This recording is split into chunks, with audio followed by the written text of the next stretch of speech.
Hi students, welcome to the next session of our 9th class. Yesterday we have discussed about chapter 7 and 9 that already have discussed, said that chapter 9 and chapter 7 both will be discussed as a combined chapters, where just instead of writing these atoms, molecules and chemical reactions and what is inside the atom, the two lessons, I am just taking chapter 7 and 9. This is the part 2.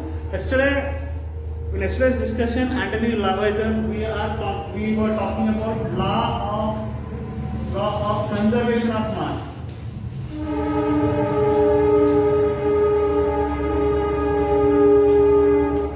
Okay. We were talking about law of conservation of mass in the previous session. That is, the mass of the reactant will be equal to mass of the product. That is, mass of reactants is equal to mass of products. Whatever the mass of the reactant is, the same mass will be there for the products. That's what we were discussing in the last session. And today, that is mass as per the definition. Is being proposed by the Anthony Lavoisier.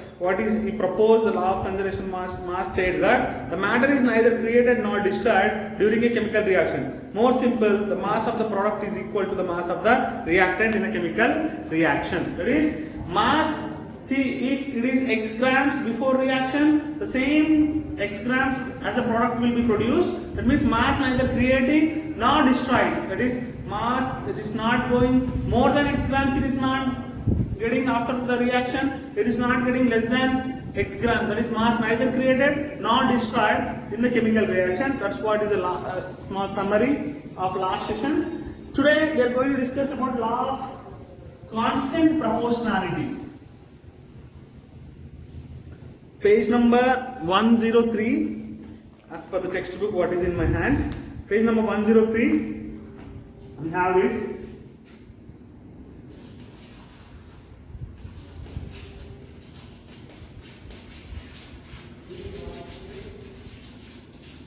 What is law of constant proportions? Okay, very important session. This is also very important, one of the important session.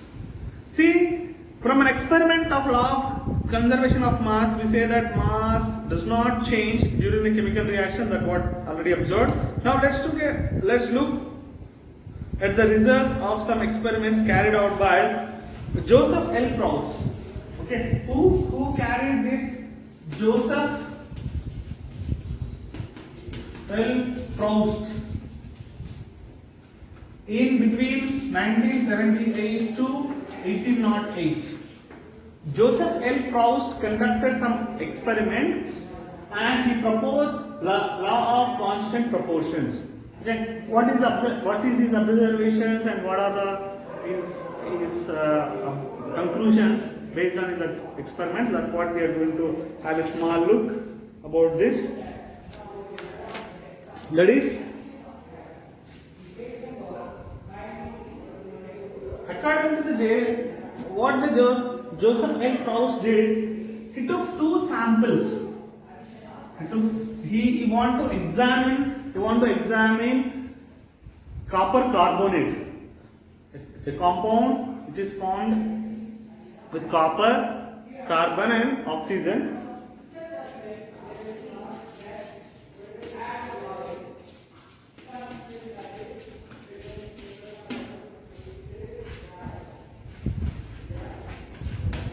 See, he took a sample for proposing his law of constant proportionality. He took a sample of copper carbonate, a chemical substance which is made up of three elements. That is copper and carbon and oxygen, which is made up of three elements: copper, carbon and oxygen. Okay. Now, what is his observation was, Joseph L. Proust's observation was, whenever a substance or a compound is collected either from a laboratory or from the natural resources, the proportion or the amount of copper or the amount of carbon or the amount of oxygen present in those samples will be same. Okay, that is with the same constant. They are with the same proportion or same constant proportion. What is the law of constant proportionalities? That means what does it mean? He took sample. See, Proust took 2 samples of copper carbonate from a copper carbon with a compound made up of copper, carbon and oxygen. He took 2 samples.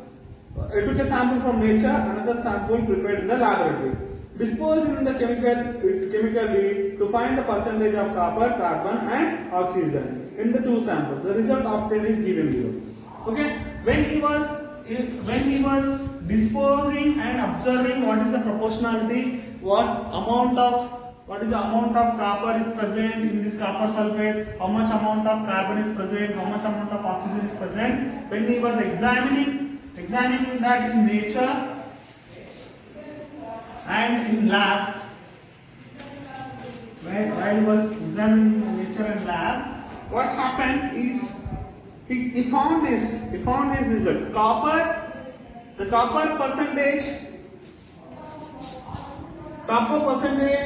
was 51.35% and carbon percent was 38.91% and oxygen percentage was 9.74%. Okay, this was the percentages which were examined by the Joseph L. Proust from copper carbonate sample, which is collected from the nature. Okay, if the same sample is collected and when he was observing the proportionality or observing the percentage of the copper, carbon and oxygen, copper we found same 51.35%. Carbon we found as 38.91%. Oxygen again we found in the form of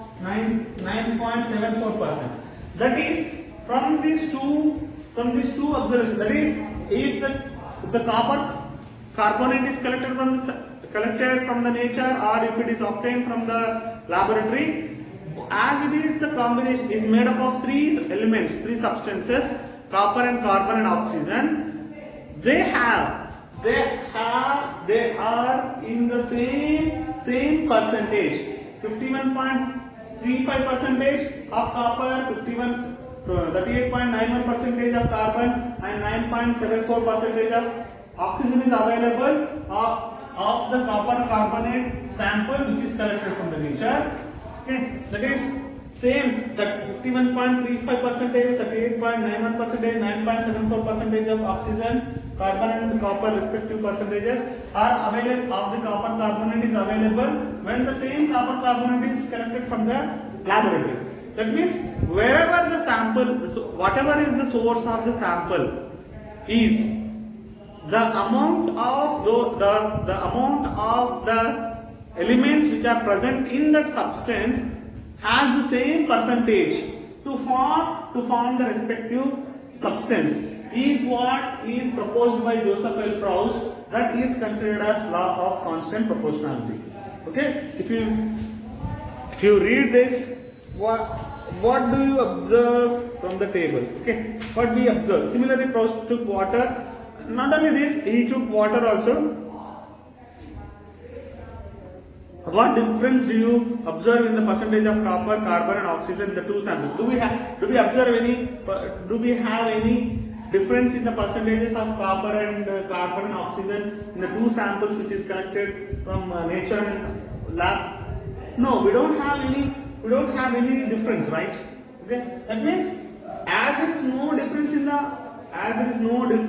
the percentages of these respective elements of this copper carbonate, we say that they are mixed. Those substances, those elements are mixed to form this compound in a constant way. Wherever is the sample, they have the respective percentage. Okay, that is the main intention of constant proportionality. To to enhance or to extend his observation. Similarly, Proust took water from different sources and found that the weight percentage of oxygen and hydrogen has the same in all samples. There was no relationship between the place where the sample came and its composition. Okay. Now, similarly, what he observed is he took different water samples from different sources. Proust took different samples of water from different sources, where the water is a combination of, if hydrogen is reacting with oxygen, we are going to get the water molecule. That is water. This is water. Water is combination of the elements hydrogen and oxygen. Hydrogen and oxygen. Okay, that means wherever the sample is collected, from wherever the sample, he might be collected the sample from the tap, he might be collected from the well, or some ponds and rivers.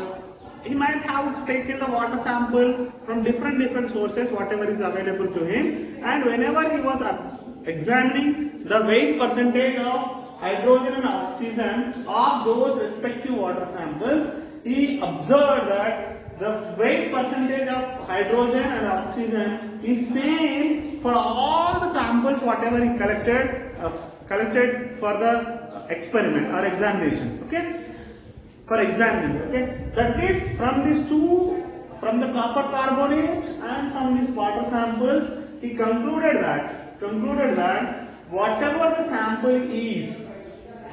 sample is being taken for the observation, the substance which is made up of different elements have the same weight percentage, no matter from where it is collected. Okay. That is what is the main proposal of or main theme of law of constant proportionality. Okay, I hope you understood this. Next, simple. That is, any sample if you take from where it is might be naturally or it might be artificial sample. Artificially sometimes it may be. Whatever the elements are there to make that substance, all the weight percentages will be same. Either if it is either from the natural source, if the sample is obtained from the natural source, or if it is obtained artificial source, laboratories. Okay, that's what is the main intention of conclusion of the law of constant proportionality is.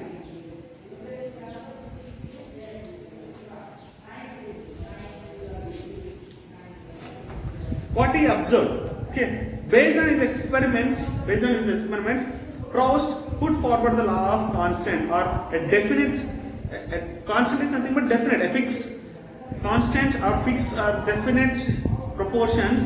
That is, it states that a given chemical substance always contains the same elements combined in a fixed proportion by mass. Okay, that is by mass. That is, a chemical substance can be formed by combining those elements, the respective elements of the compound, by a fixed mass. Okay, that is the constant proportion. Okay, that means the relative proportion of the elements in a compound is independent. Compound is independent of the source or method of preparation. That means wherever from the sample is collected, no matter, it's not the weight percentage of the elements which are present in that respective substance is not dependent on the source where it is collected. Rather, it has the constant percentage of the masses from wherever it is being collected. It is independent of the source. The weight percentage of the elements of the rest of the compound is independent, is not dependent on the source from which the sample is collected from. Okay, this is what is the some law of constant proportionality is conclusion and all. There is a thing can discuss about the think and discuss, we will discuss at the last of the discussion and at the last of our topic. Some chemicals has been taken place. Why are the laws valid? Why these laws are valid is a small segment that we have to take in concern. By earlier 19th century, the scientists knew some laws governing the chemical reactions. Why are these laws valid? Why can't the elements combine in any arbitrary proportion? Why this is happening? Why they have it with a constant proportion? Why they are not able to have is going to have the interaction with among them with its own proportion? It's what is the intention. Many scientists try to give the appropriate explanation. The English school teacher John Dalton proposed the basic theory about the nature of matter. Now let us discuss about the basic theory of nature of matter, that is Dalton's atomic theory. What are his postulates? There are five postulates which have been proposed by Dalton in order to give the nature of the matter, in order to give the explanation about the nature of the matter. Among that, we are going to discuss about fourth one we are going to skip 1, 2, 3 and we'll read as 5. Fourth one we will discuss at the end of this lesson, so that you can able to understand much more better. Okay. Before that, what was the Dalton's atomic theory is being proposed? What are the postulates? What are the main criteria which made him to propose these postulates is given in page number 104 as per the textbook of me, where they consist of the heading Dalton's atomic theory and John Dalton's figure.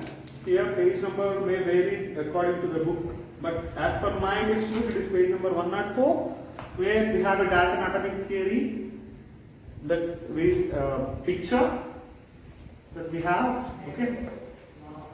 See here, what made the Dalton rationalized his proposals as mentioned below. What made the Dalton to have the proposal of this postulate or his atomic theory is based on these two statements. Okay, if mass was to be conserved, then all elements must be made up of extremely small particles called atoms. It means in order to, if the mass of any substance is to be conserved, that respective substance should be made up of small particles called as atoms. That means to conserve the mass of a substance or of an element, to conserve the mass of any element, that element should be made up of a very small particles. First is proposal, Dalton's proposals, that the law of constant proportionality is to be followed. The particles of the same substance cannot be different. That means already before this Dalton theory we have discussed, that is, in order to have the law of constant proportionality, the substance should have the particles of the substance cannot be different. The substance, if you take the particles which are present in the substance, cannot be different. These two things made him to make the theory. There are two main things he was running in his mind. That was, these two things were made to propose the Dalton's atomic theory. What are the two things? That is, to conserve mass.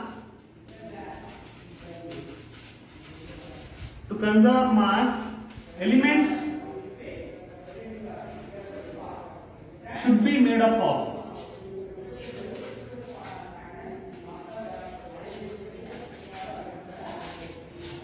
of small particles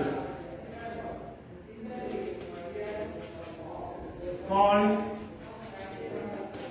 atoms. Yeah, that's what is observation is main intention to develop. This was the first main intention to what was running in his mind to develop his atomic theory, and the second one was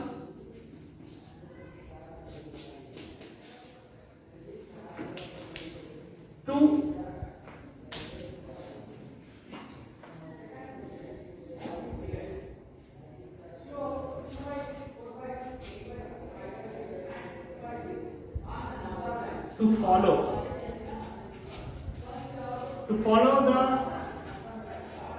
the law of constant proportion.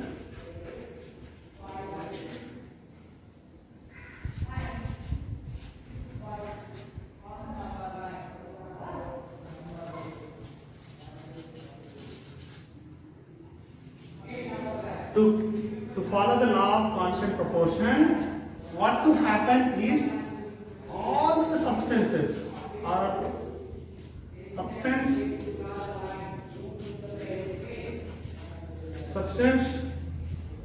should have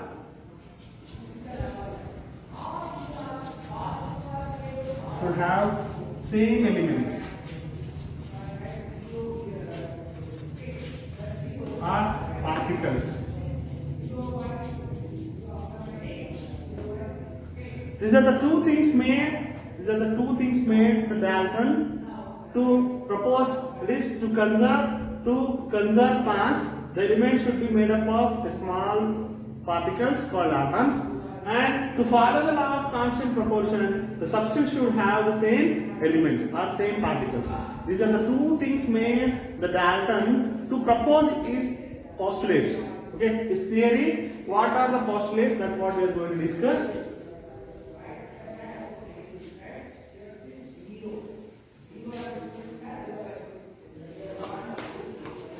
See, Dalton atomic theory, based on the above laws, based on these two, Dalton proposed a new system of chemical philosophy. Based on these two discussions, he made a new way of the new system of chemical philosophy. Okay, what is the total 5? But among that 5, we are going to discuss about only 4. Fourth one we are skipping. We will discuss at the last. The first one, matter consists of an individual particle called atoms. Okay, every matter consists of individual particles called atoms. Suppose if I assume this as iron, it is made up of a small particles, a very small. I am going to reach to a certain place where it is not further divided. This type of substances joining of that small substance is called as atom. The small substance is called as atom, and joining of all these atoms I am going to get this iron.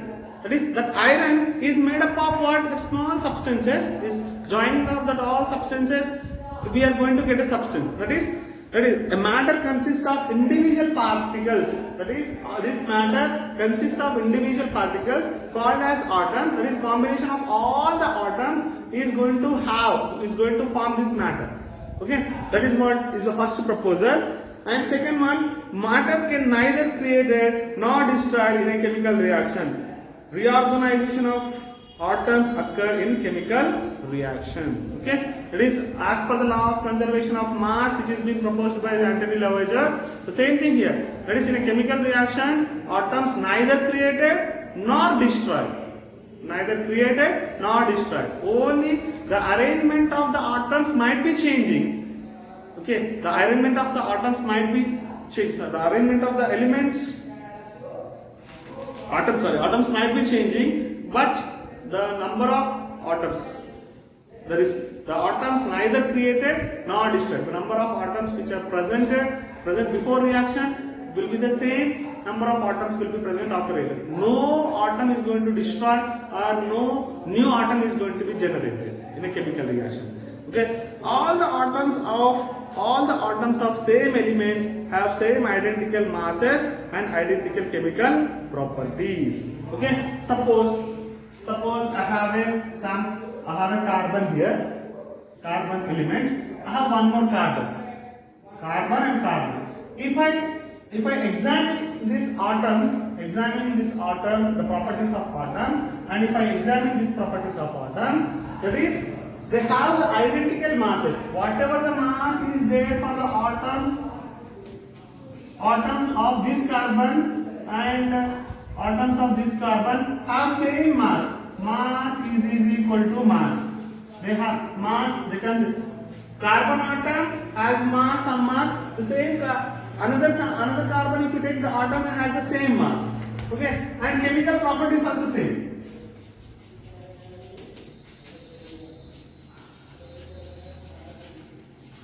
Is equal to chemical properties is equal to chemical properties.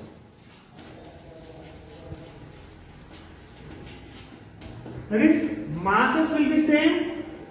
The same atoms, the atoms of same elements, the atoms of similar same elements have the same masses and same chemical properties.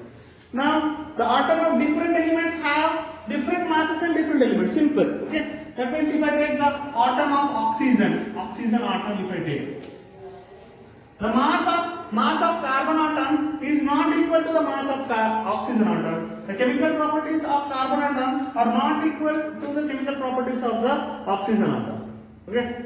That means already we had an atom of the same element have the identical mass, same mass and the identical chemical properties, and the atom of different elements have different masses and different chemical properties. If the atom of the different elements, if you take, the masses will not be same and the chemical properties also will not be same. If the atoms of same elements, carbon element atom and carbon element atom, if you take, masses will be same and chemical properties also will be same. That is what is the discussion. Now we are going to skip that fourth one. We are going to take the fifth one as the fourth one. That is, when an atom of the different elements combine in a different whole numbers ratio, they form different compounds. Okay. What does it mean? Suppose I have an atom of carbon. I have carbon element and oxygen element.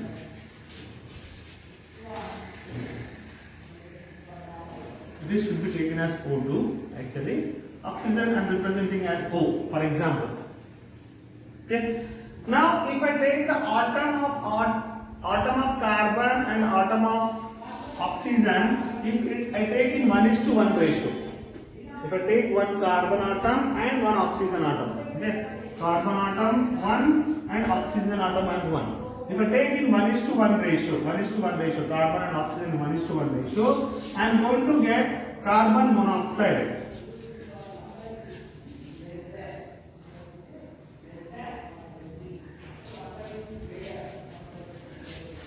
Carbon monoxide, that is CO. Carbon monoxide is called as CO. Same carbon and same oxygen, but the ratio of combining of that carbon and oxygen is in 1:1. I am going to get carbon monoxide. One substance, chemical substance, is called as CO. If the same carbon and same oxygen, the atoms of carbon and oxygen are same. Carbon atom and taking carbon atom. Now I am going to combine this in the form of 1:2 ratio. That means one carbon and two oxygen. One carbon and oxygen. Okay, one carbon and two oxygen. If it is mixed in the ratio of 1:2, we are going to get carbon dioxide.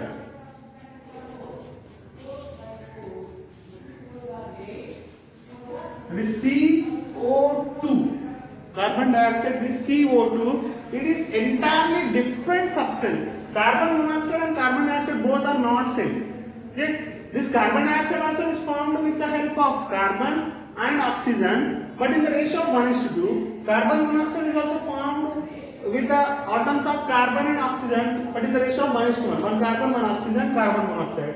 One carbon, two oxygen, you are going to get carbon dioxide. New other substance. Okay? That's what. When the atoms of different elements combine in different whole numbers, when they combine with the different whole numbers, they form different compounds. See, 1:1 ratio carbon monoxide is formed, 1:2 ratio carbon dioxide. Different compounds are formed. Carbon monoxide, that is CO, carbon dioxide, that is CO2. Hence, carbon combined in 1:1 and 1:2 ratio respectively to give the two different compounds. That's what is being proposed. These are the four postulates. that is atom is made up of, first property is elements are made up of a small individual particles called as atom. Atoms neither created nor destroyed in a chemical reaction.